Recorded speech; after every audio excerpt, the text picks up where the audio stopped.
Flowerland Garden Centre on a lovely morning. When you have all these lovely roses in your garden, you're going to have to think about all the difficulties that might arise throughout the season.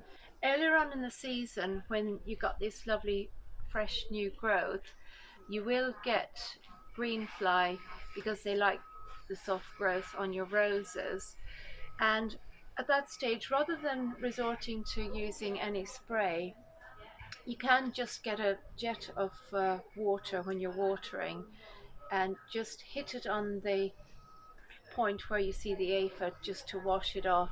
Or just go along sometimes in your rose in the evening, probably when you're having a nice glass of Sauvignon Blanc or wine, and just go like that with all the buds on your roses, and you just rub off some of the green fly.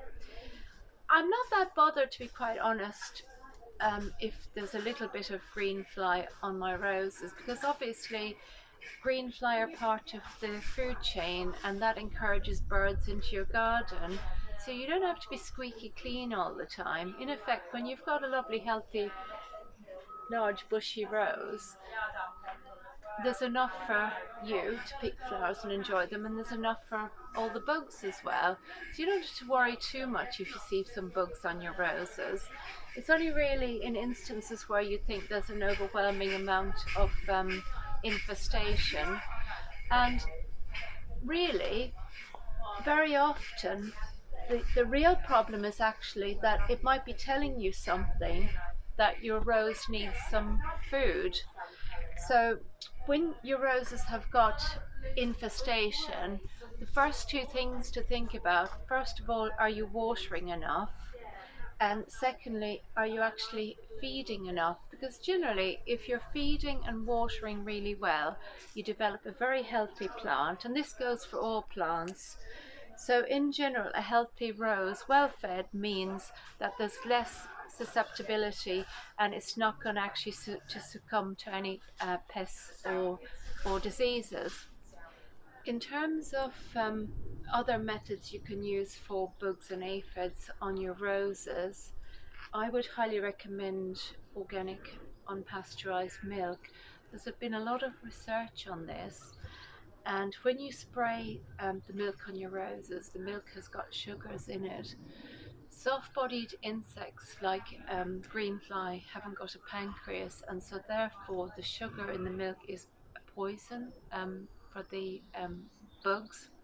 Here at the garden centre, in addition to these organic foods like Vitex Plant Guard here, we also have Toprow's Ultra Clear, which is a control both for fungal problems and for a whole host of insects like green fly, black fly, and this is the concentrate form, and this one here is just a gun that's already mixed and ready to spray.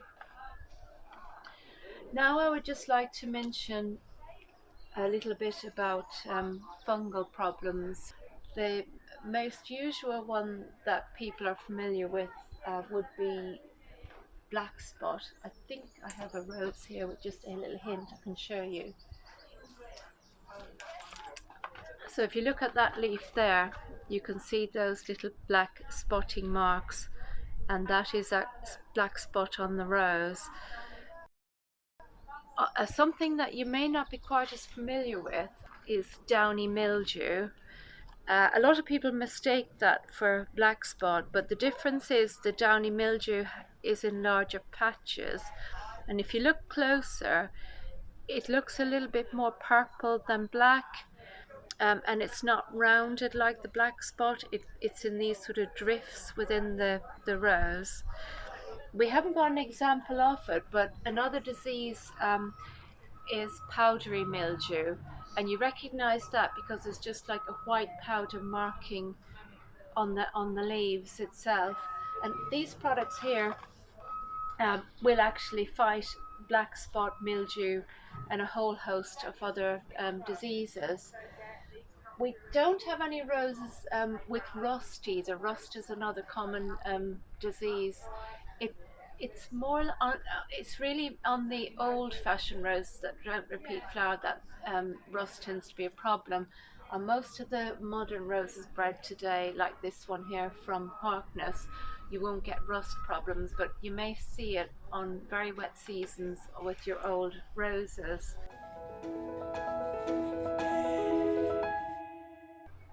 In terms of the powdery mildew, this is normally a sign that the root of the rose is very dry. Now remember what I keep saying about making sure that your roses have plenty of water. So if your roses have enough water at the base on the roots, they won't be as susceptible to powdery mildew. Also, a problem might be overcrowding, so just make sure there isn't too many plants crowded around the base of your rose. And where you plant your rose, say if there was a wall here, plant it at least 18 inches or so out from the wall to give air circulation just behind the plant, and that's really great to help prevent that particular disease. Rust, as I mentioned, is generally on old roses. So cleaning and tidying around the base and removing any of the old foliage particularly in the autumn, and burning it will help to prevent it from spreading onto your rose again. And obviously good watering and feeding as well, and opening up and pruning to give a nice open shape for old roses will help to keep that at bay. Um, I'll just go on and mention about black spot because that seems to be the bane of most gardeners' nightmare anyway. So if you look at a healthy rose like this one here and you look closely at the leaf, you can see that it's got quite a shiny surface. And at the beginning of the season, roses have more of that gleam and sheen, but as the season progresses with weathering, hail, sun, whatever, um, the rose tends to lose that protective layer. So that's why people say, how come my roses look so great earlier on in the season, and how come now they've got the black spot? Well, it's natural that with all that wear and tear throughout the season, the degradation on the surface of the leaf of that shiny layer will make the plant more susceptible to black spot. So it's almost like a spider with its little legs, and it comes down and it grips onto the plant and it holds on there and gets into the cells and starts feeding off it and causes the rose some damage.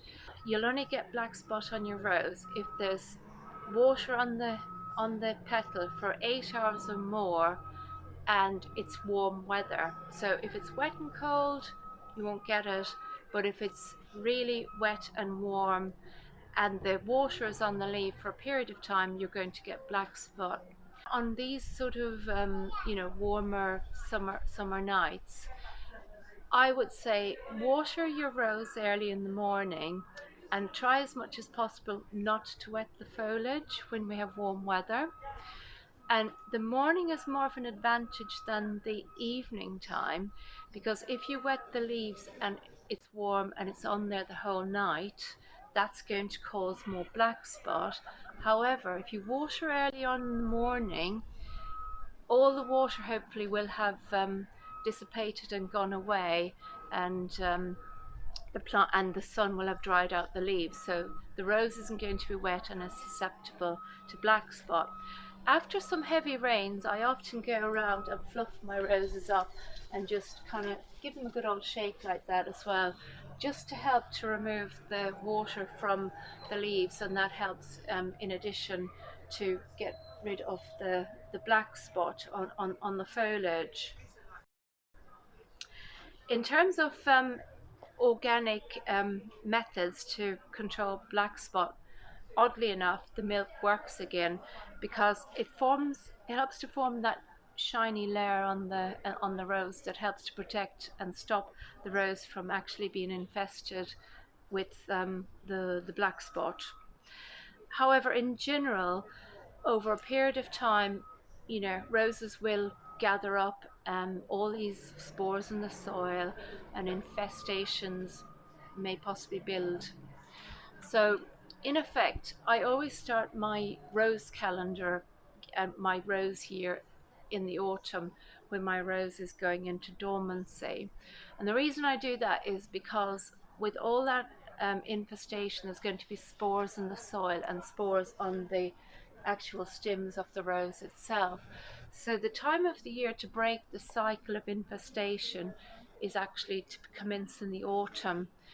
So in the autumn time, if your rose hasn't lost all its leaves um, as the winter commences, I would remove and strip any foliage that was on the plant remaining, because a lot of the spores are actually hidden and trapped just where you have a leaf joint and a node throughout the plant. And the idea is, if you actually physically remove some of the leaves in the winter time and your stems are bare, it gives you a much better well, it makes it much easier for you to actually clean the rose down. Now, all the leaves that fall to the base on the ground and all of the infested leaves are then removed.